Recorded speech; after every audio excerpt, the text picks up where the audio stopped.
Gentlemen, let's now move on to the other big story that we are tracking here on ET now. Well, rare earth magnet curves, that's the big issue that's plaguing the EV industry. In fact, it is also having some bit of an impact on semiconductor and high-tech industries as well, given the importance of rare earth magnets. Now, China overall dominates production of the world's 200,000 tons of rare earth magnets, with over 90% coming in from the country. And these curves are threatening to create ripples all across the globe, not just the United States, but India is also amongst the nations that's likely to bear the brunt of this export curb that China has introduced. We're given to understand from sources that the industry is looking at getting travel permissions. A delegation wants to travel to China and meet the Chinese Commerce Minister to resolve this issue. What's the way forward for the ecosystem? I'm now joined by Rajat Mahajan, partner in automotive sector, leader Deloitte. Thank you very much, Rajat, for joining us here on ET Now. What, in your opinion, is the way forward for the industry? How soon are you expecting these clearances to come for the industry, for the delegation that plans to travel to China? Thank you for having me here. I think it's a very interesting topic, and I hope it does not turn out to be the third big shock. In the last 5 years, we've seen COVID, we've seen semiconductors, and we hope that this does not become another major issue of disruption in the auto industry. Having said that, in the next few days or a week or 10 days, we need to have clarity as an industry. Otherwise, it'll become an issue, because nobody holds magnets stock, which is probably beyond, say, 6 to 8 weeks at max. So which means that if you factor in the ordering time and the lead time, etc., that becomes somebody will need to have this sorted out within the next 30 days or so. If it doesn't get sorted out, then we have a problem. Having said that, the government is trying, and it has to be. So, Rajat, when you say, Rajat, that there's going to be a problem, there's going to be a problem if the industry is not able to resolve this issue over the next 30 days with China, what kind of an impact are you expecting to see across sectors? So whether it's the EV sector, whether it's the auto sector, or whether it's the big tech sector?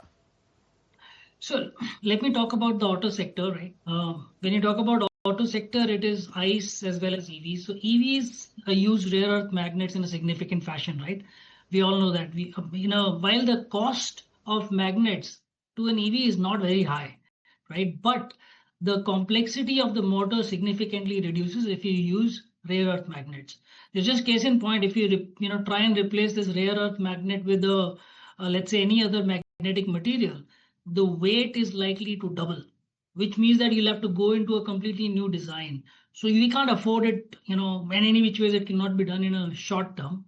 But the impact, if this does not come on, definitely going to be very high on the electric vehicles, and followed by a little bit on the ICE vehicle, because a lot of steering mechanisms as well as a few other sensor mechanisms use rare earth, but that can be replaced, or it can be, you can say, de-spec'd as such. But EVs is where the impact will be seen if it doesn't get resolved. Right. EVs is where essentially the impact will be seen, even though the government has been looking at, of course, increasing the usage of EVs. We do have schemes present in that sector as well. But Rajat, one final question before we let you go. When the industry talks about the fact that perhaps there could be alternatives that could be looked at, or alternative geographies that could be approached, do you think it's feasible in the short run to approach these geographies, given the fact that any plan will take some time at least to get materialized, and it's not going to happen in the short term? So what exactly is the industry proposing to resolve this issue? See, so we can only do so much in the limited time, because there is one country which controls nearly 90% of the entire, I would say, 70% of the mining, nearly 80-85% of the refining, and 90% of the production of magnets.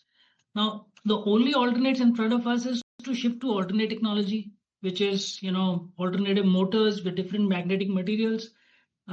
You can go into investment in rare earth magnets, recycling, and then eventually localizing or getting tie-ups with different countries, getting together and owning part of the supply chain. But none of these actions can happen in a short term, unfortunately.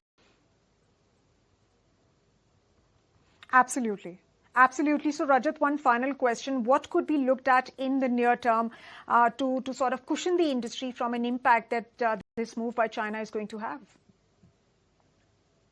Yeah, I think that's a great question. And I think what could be done is a lot diplomatic at this stage, okay, from a short-term perspective. And I think most of the countries are trying to do the same. All right. At the same Right. time, people are also trying to figure out that if they can, stock up from wherever they are able to get these reserves in the immediate short terms.